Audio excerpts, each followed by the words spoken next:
It's recording. It is recording. Oh my goodness, it's so wide!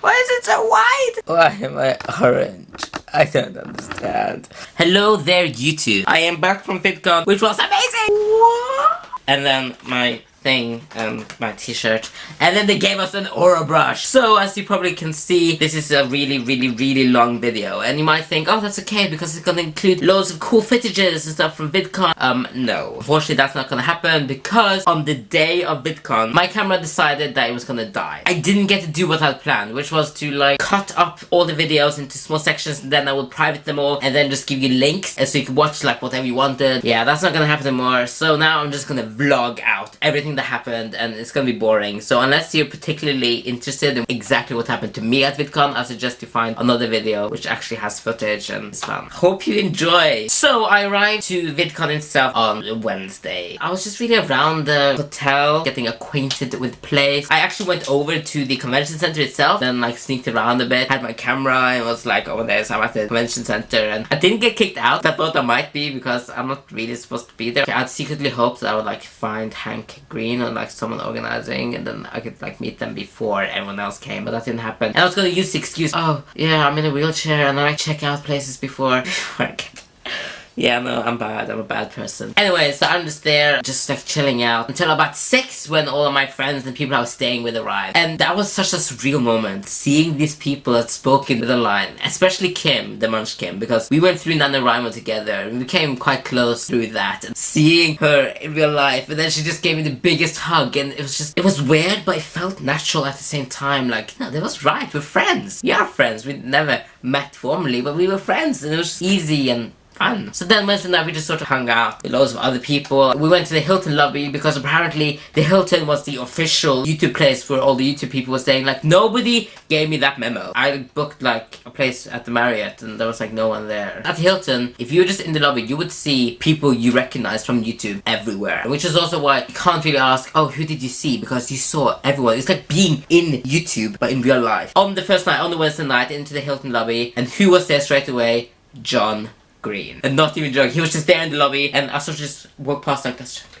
I brought my backpack with me because I thought, you know, just in case I'm gonna have him sign my copy of The Fault in Our Stars, so I brought that with me just in case. I didn't actually think I was gonna see him. And then so after about 15 minutes, I was like, I have to go up to him. I can't not go up to him. I have to go up to him. So I went up to him and he was just the nicest guy ever. There were quite a few people around him because obviously he's like one of the most popular people there. But yeah, I went up to him and got him to sign to Espen. With all best wishes, thanks for your kind words about the book, John. 2012 VidCon. He took his time to actually sit down. He like actually literally got down on my level, like leaning against the wall or something, and talked to me. I just said how much the book meant to me, being someone who has experience being in hospital. And we just talked a little bit about that, and he said he really appreciated that coming from someone who has experienced this thing. I really don't like the position and stuff. This is horrible. To be like here, but I'm still getting used to the new camera that I bought. Yes, that was Wednesday, and then Thursday, it was an interesting day, but I hadn't paid to go to that because that's, I think, more for people who want to be professional. So that was quite a slow day. We just hung out in the Hilton lobby most of the time. You know, I saw loads of people walk past and stuff, but you don't really approach them because they will mostly seem busy. And then the people I was hanging out with were just the coolest people. And just being in a place where everyone loves YouTube as much as I do was incredible. I mean, everyone watches YouTube, like my mom watches YouTube, you know, but no one likes it to the level that I do, so it was just cool being around those types of people. But then in the evening, I'd see Brave with several people, which was a really cool movie, and it was really cool because it doesn't come out in the UK for like another month, so I've seen that already, illegally. Not that I would know how to, or that it's even possible to watch any movies illegally. Brave is actually a really good movie, and I would recommend that if you haven't gone and seen it yet. So on Friday, VidCon started and it was amazing, and I went there and I got footage from the beginning of VidCon, and then my camera died.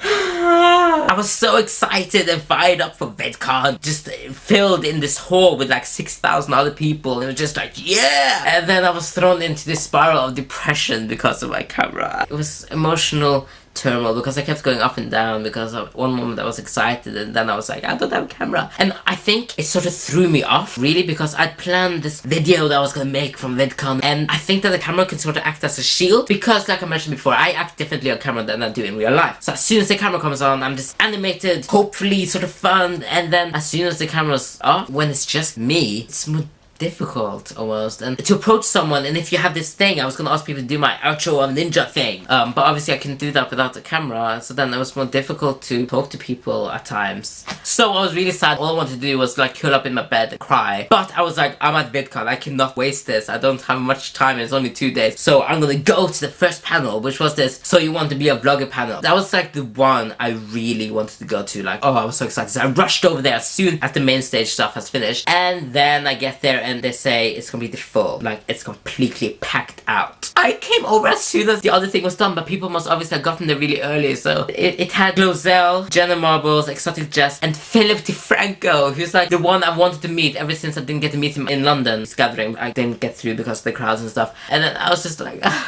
I'm gonna go back to my room and just curl up in my bed and cry. So I went back to the elevator, pressed the button, and then this super mod came over, because you have different levels of like people working there, and the super mod is like the highest you can get. And he was like, hey, how's VidCon been so far? And then I decided I'm gonna use the chair. I never used the power of this wheelchair, but this one time I decided, you know, I'm gonna do it. So I was like, oh yeah, you know, the main stage was really good, but I wanted to go to this panel and I didn't get in, and yeah. So he was like, you know what, just come with me, come with me. So he took me through, and actually he said it's supposed to be reserved handicap seating anyway, so I should have been let in. But anyways, he just took me through and into the panel and walked me straight to the front and sat me like right at the front. And I was sitting next to Glozell's mom, and she left actually at the end. She was like, said hi, I don't really know why. And I was also next to one who goes moosh or something.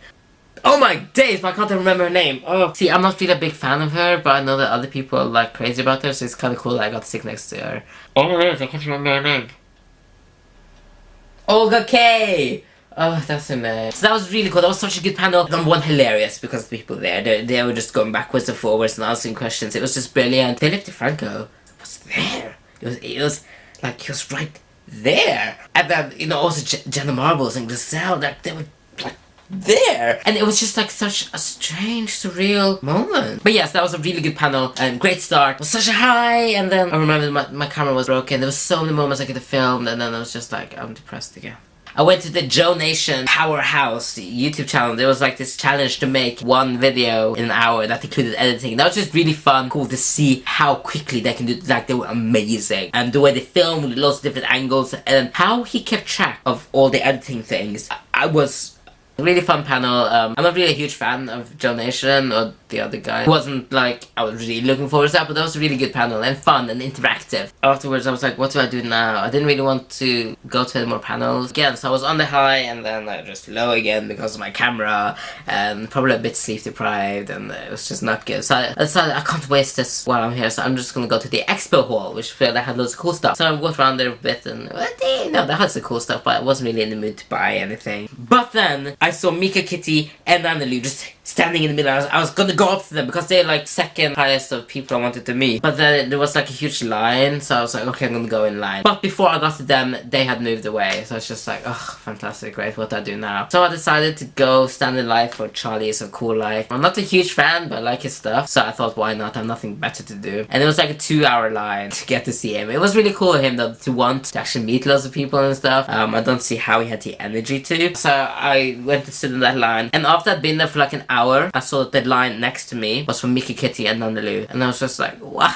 I could have seen them by now because their line wasn't as long. But I decided, you know, I've been in this Charlie Is a Cool Life line for forever, so I'm just gonna stick through it and then I go see them afterwards. But when I had almost reached Charlie, they had to leave because they were doing a main stage performance later. They left, and then I actually didn't see them again, like in person, for the whole thing. But I'm not too sad about it because they're gonna be at Summer in the City, which I fully intend to go to, so I'll hopefully just see them there. Anyways, I'm at Charlie Is a Cool Life. I was awkward with them. And yeah, I got to go up to Charlie Is a Cool Life, and I'm different from all the other fangirls there. Like, he's a cool person, but he's just a person. That's generally the attitude I have to most celebrities or whatever. Yeah, so I got my program for VidCon signed. Then I just felt tired, sort of sad I didn't get to see Mika, Kitty, and Annalou. So I decided to just go back to my room and sleep. And also internet, because the only time I could get internet for free was in the lobby of the Marriott Hotel. So I went to get the internet and stuff. But as I was finishing up my internet browsing thing, Steve Sardoza from SourceFed like walked past, and I was just like, oh my goodness. So I packed up my laptop really quickly and stuff and just, you know, started following him. I sound like a crazy person, but he was going to the same place where I was going to anyways. Got outside the lift and I was like, hey Steve, you know, I love your stuff. Would it be awkward if I asked you to sign my program? He's like, no, not at all, come on. And so he signed my thing, and then we were waiting for the lifts, and then it was just like, yeah. So he started talking to me. It was like, how you found VidCon so far? And I was like, yeah, it's been cool. You know, my camera broke, which sucks, but oh well. And then the lift came, and we both got in, and there were lots of other people, so we didn't speak anymore. But yeah, that was really cool, just seeing him and just speaking to him, because I was a cool guy. Oh, I'm rambling so much. Yeah, so then I slept a bit in my hotel room. I think I was emotionally drained, sort of. Losing my camera was really just like, I can't believe this is happening to me. But then it was a Saturday, which was much better than the Friday for me. I think it was because I was mentally prepared to not have a camera with me, and so I was facing the day in a much happier way. So in the morning I went to the morning concert thing in the main hall. The highlights for me were Lindsay Sterling, Toby Turner, and Wheezy Waiter. They were all just really cool. Lindsay did her whole like violin go down really far thing, which was brilliant. But I decided to leave early because I was gonna get into, like, no leaving it to chance. I was gonna get into the SourceFed, then followed by the Philly D panel. I got there like an hour early, and there were already some other people there. Part of the nation, they were all like really cool, so I got my seat right in the front. And then as more people came, they started up a couple of games of Ninja. I didn't join because although I can play Ninja, playing with people who aren't as aware of my wheelchair as my friends are, sort of, I'm scared that they will get injured, because people can get a bit overexcited on Ninja and they will like hit themselves on the chair or something. So I was like, yeah, I'm not gonna play. But anyways, Philip DeFranco comes out because he's the one like hosting the whole thing, and I think, I can't remember, stupid memory, I hate how hazy things becomes so quickly. But I'm pretty sure he like looked at me, I was like, hey, or he like gave me a wave or something. He recognized me, okay. Philip, if you watch this, the next portion of the video, if you've gotten this far, it's gonna be very you-orientated, and I apologize in advance. Yeah, so he just looked at me, and it was just cool, because I was like, yeah, he recognized me, I'm gonna play it cool, okay. So then the SourceFed panel started, and they were hilarious, they're so funny, like all of them. It was brilliant, funny, hilarious, just so cool. Oh, I just wish I could have filmed it, but whatever, I couldn't. They had people filming, so they would probably come up with it themselves. So it ended, and then Phil's like on stage drinking water or something, and he's like pointing at me and like, yeah, I'm gonna come down and say hi or something. I didn't actually hear what he was saying because we were a bit far away, but he was like, yeah, I'm gonna come down, and I was just like, okay, cool. And inside I was hyperventilating, like, oh this. Anyways, he sort of gets caught up busy talking to the people about what's gonna happen next, because our was gonna be a signing, so it was his hour and SourceFed, so they like set up the table and stuff, and then he doesn't really come down, and the queue to the signing starts forming, so I'm like, I'm just gonna go in the queue and then like figure out what I'm gonna say, and then we can like talk once he's signing my thing, because I decided to bring my little WaistHighView postcard things and just get him to sign that. Because I'm in a wheelchair, like they put me in front, there's like 2 other wheelchair people in front of me. So we go first, the other 2 wheelchair people are being really slow. I'm at the table almost, and then it's taking forever for them to go through, and I don't even know why. But anyways, I get to Steve, I'm like, hey, could you sign this again? Because I sort of lost the program thing, because I managed to lose my program. I don't know how I lost it after Charlie had signed it. And he's like, oh yeah, sure, yeah. So he signed this thing again. And then I got to Lee Newton and Elliot, and he was like, oh, this is really cool, what is it? And I was like, oh yes, like my postcard channel thing. And it's like, yeah, cool, sign it. And then they passed it over to Joe, Beretta, and then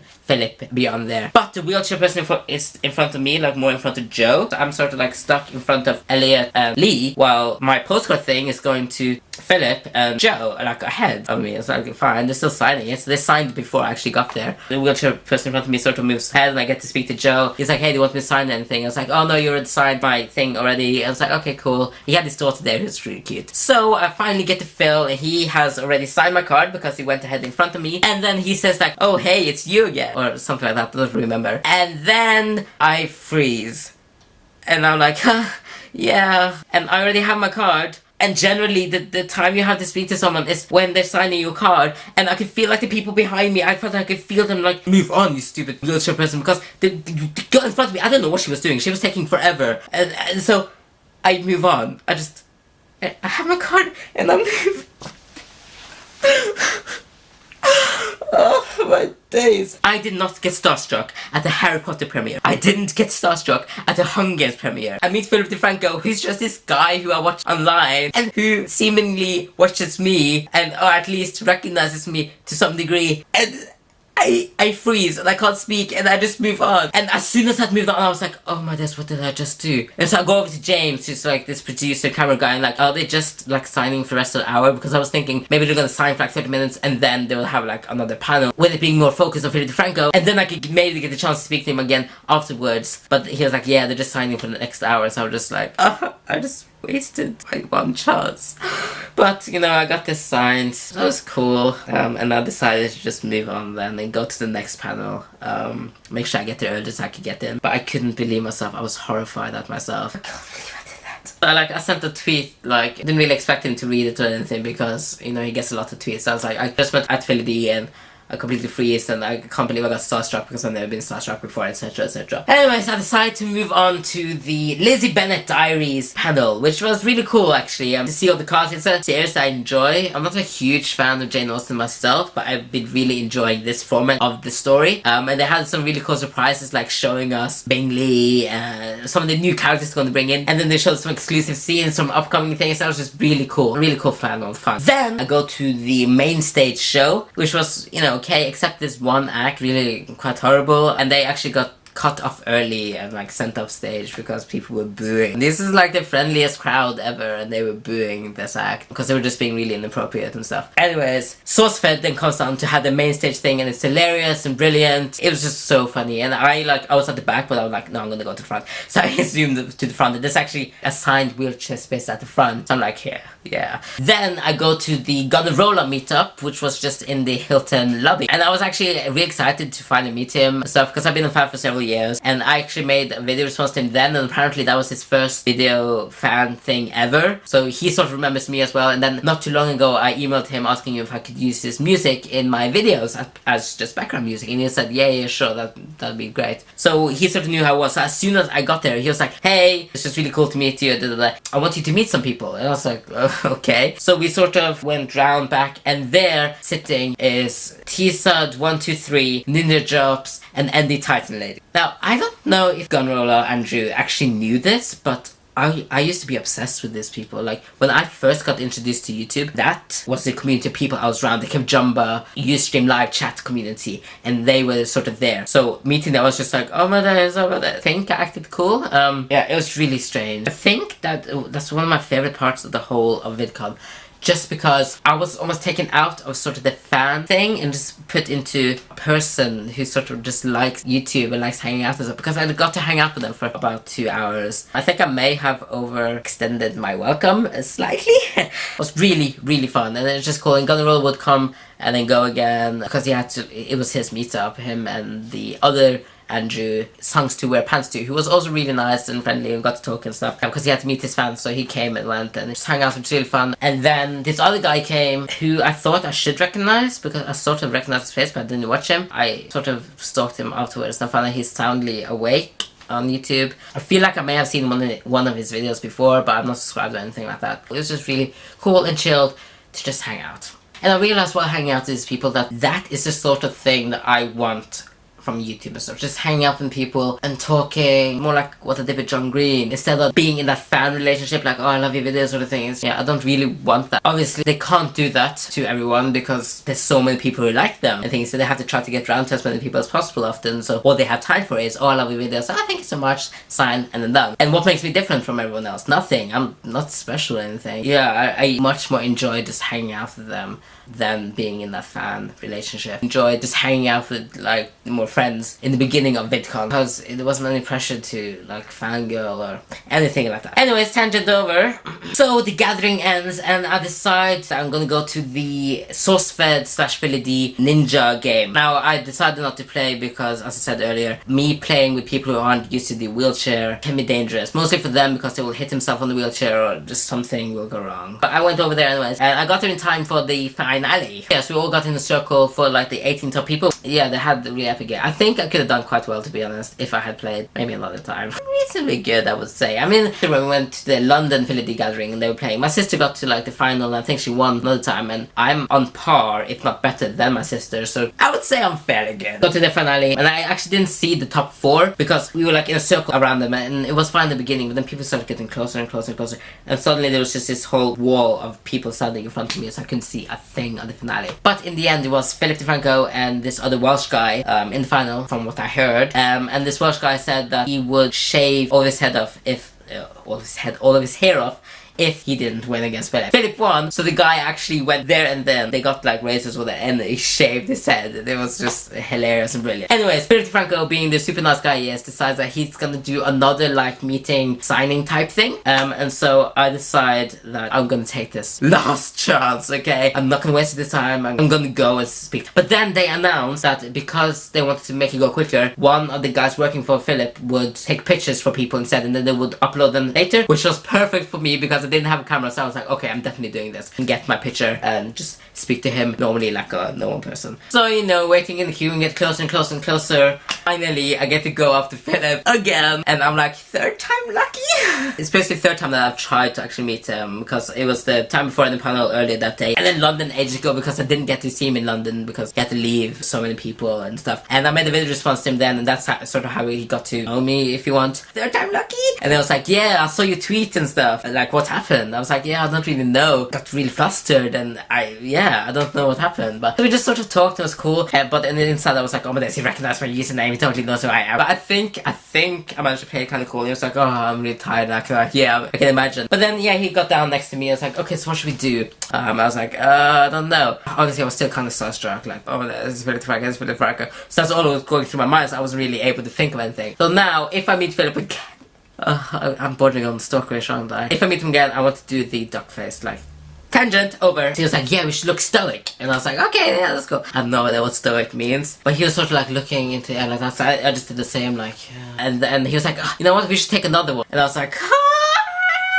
he wants to have another photo with me. So he was like, let's just go crazy. Let's just do something crazy. I was like, okay. So then we took this photo, and I don't know what I'm doing, but he looks awesome. I got a picture with him, and it was really cool. And then at the end, I was just like, I don't know. I had sort of rehearsed this thing beforehand because I felt like I had to rehearse something. So I actually had something to say. I was like, I really like your videos, and you're the only news source that I have.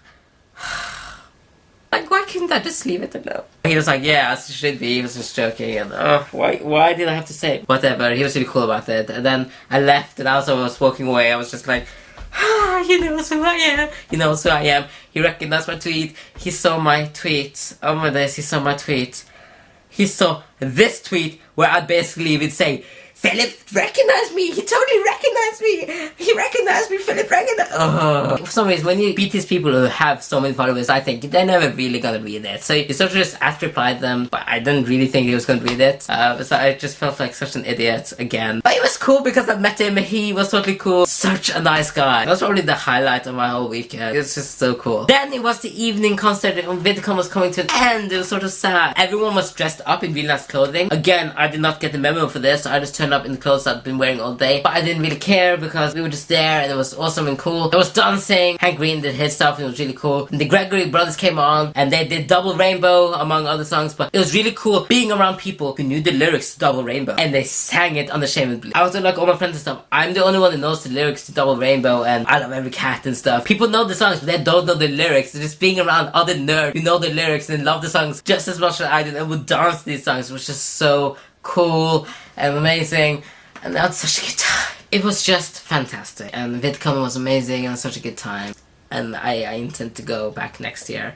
But yeah, I was feeling sort of tired and drained from the whole day because I actually had a really active Saturday. So I left while Daystorm was on because I'm not a huge fan of him. And I went back to the Hilton lobby and wrote up everything because I knew how fickle memory can be, and so I knew I would forget so many details. So I had to write it up because I hadn't been able to vlog throughout the whole thing. So as I was sitting there in the lobby typing up like everything that happened, Steve Sergoza walks past again, the guy from SourceFed, walks past again, and he's just like, sup man? And I was like, hey. So now he recognizes me as well. Oh. You know, I'm totally popular. No, not really, but that was cool. I didn't stalk him to the elevator this time because I still have stuff to write. Maybe I went to a few too many Philly D things. If you stuck through me to the end of this really long thing, thank you. If you want to know more, I can probably elaborate, because believe it or not, this was really the cut down version. There's a lot more that happened, but I wanted to stick to the main points, which is still this long. Tell me of your like VidCon experience and stuff if you went. If you didn't go, I'm so sorry. You should really go because it's fun. I'm all fired up to make more cool videos and stuff. Better than this one because this was long and talkative and blah. I'm still not used to the whole how much you can see behind me, but outro of Ninja!